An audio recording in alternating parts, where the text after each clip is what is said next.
Well, today we are taking a look at top 5 Ghanaian movies available on Netflix. Top 5 Ghanaian movies you can watch on Netflix. My name is Lydia and welcome to Sahara Movies. If you are new to this channel, kindly subscribe for more videos and more updates. Well, our first movie on the list, we have Beast of No Nation. Beast of No Nation was released in 2015 and the main character, Abraham Atta, who played Agu in the film, is making it big now in the international movie industry. He's played a couple of international movies that you need to check out. I'll do a review on the number of movies Abraham Atta has done in his career outside. Beast of No Nation portrayed a small village, like a small town, where everyone was living happily and out of war and all that. But suddenly, some people invade the town and cause confusion, lots of confusion, which makes the women in the village and the children flee to another town for security and safety. But they leave Agu and his brother and also his father behind, because men are supposed to stay behind to watch over or to fight for their own town. Unfortunately, the terrorists came with weapons and all that, and they had to kill all the men. And fortunately for Agu or Abraham Atta, he escapes and eventually he becomes a terrorist himself.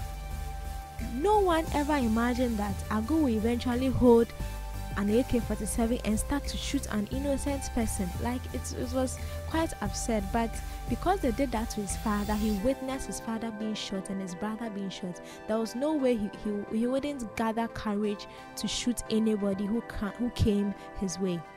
In our next movie, we have Azali. Azali was released in October 2018, and in the movie they speak both Dagbani and Akan. So Azali is about a young girl who lives with her grandmother and her mother in a small village in Ghana. But her grandmother wanted her to get married to an older person and her mom didn't agree to that.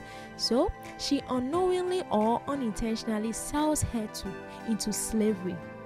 In the course of Azali escaping, she meets Seidu, who was also being sold by some people. And they decide to escape to the greater part of the country, Accra, and make a living. In their escape, they realize that there are a lot of children who were also running on the same fate. They were also being sold into other forms of slavery. Now Amina settles in Accra, tries to find her own ways of making income. Like she was going through a lot of issues. Amina in her real life is this lackadaisical person, not serious about some stuff, and now she's in a new different environment. She has to work hard, cope with what's going on, stay focused and all that, and she's not used to that system, so she was having lots of complications trying to merge with what was going on in Accra. Now, as to Seidu is a very hard-working young man who was always striving to make it in life. She was always striving to be on top. Like, because of his hard work, he didn't find it so difficult to get a job or to be loved by his boss. Amina wasn't getting enough from what she was doing in terms of taking care of her expenses and all that. So she then diverts into another lucrative way of gaining money, prostitution. She sleeps with so many men in order to be able to cater for her rent and other expenses. One day, unfortunately, Amina's clients refused to pay her his money, like his sales, his usual sales. Like after you finish with a client, you're supposed to give the prostitute something to cater for herself.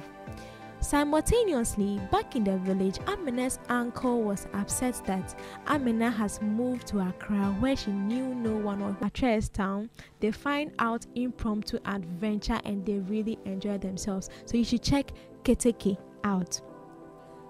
On our next movie, we have The Burial of Kojo. The Burial of Kojo. So this film is somehow about a spiritual world that comes into reality or something, yeah. So The Burial of Kojo is about a young girl, a very young girl who lives with her mom and her dad in a village. Apparently, her dad moved from the city to the village to settle. And why would you do that? Rather move from a very developed place to a rural area. And the reason for his movement was because the city faced a tragic something and he had to flee and settle in the village. But Esi's father, Kojo, was convinced by his brother to move back to the city to settle. When they moved back, Esi was watching a telenovela in those Mexican series with her grandmother, and her grandmother tells her that this film depicts exactly the way your brother and your uncle lived. And Esi was confused about that statement and was asking for clarification. Esi's father and Esi's uncle were fighting over a woman, and on the wedding day of Kwabena and his wife, Kojo was the one driving the car and he was drunk. He had an accident with the car and Kwabena lost his would-be wife. That was able to bring Kwabena lots of resentment, and he felt so much aggrieved to avenge the death of his would-be wife. And even though Kwabena told Kojo that the past should be left in the past, he still kept the past in his head. So now Kwabena convinces Kojo to go into mining so that they can make a living out of it. And not knowing, he was setting a death trap for his own brother. Kwabena then pushes Kojo into a cage as they started mining, and Esi had a revelation that his father was in trouble and she had to save him. And that's the reason why I'm saying this film contains a little bit of spirituality and all that. Esi kept on seeing it in a dream that her father needed help. Her father was stuck at a place that only her could let her out. Well, you should check this movie out because it's good. So far as it's available on Netflix, not all Netflix movies are good according to Rotten Tomatoes, but this is good, you should check out. On our last film, we have Side Chick Gang.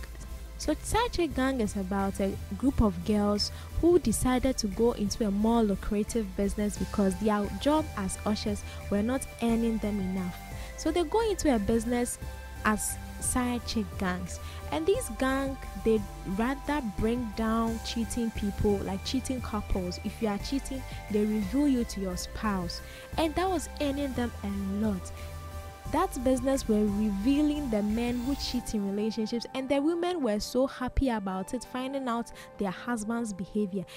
Aside that, side chick gang also helped men to be more responsible in their marriage. Even though they didn't want to cheat, they had to follow that principle of being faithful, because if they attempted to cheat, they would be caught and be exposed.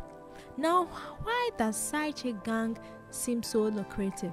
So they find a man who is cheating, they suspect he's cheating, they follow him to the last bottom of it. So if you don't want me to reveal you to your wife, you have to give me this amount of money. Or they spot a man who is cheating, they go to his wife and tell her that your husband is cheating. I can help you, I can give you evidence, but you have to pay me. So this money was earning them so much. So these 5 movies, Keteke, Azali, The Burial of Kojo, Side Chick Gang, and The Beast of No Nation, please check it out if you haven't. I'll end my review here. If you are new to this channel, don't forget to subscribe for more videos and more updates. As usual, my name is Lydia, and until next time, bye.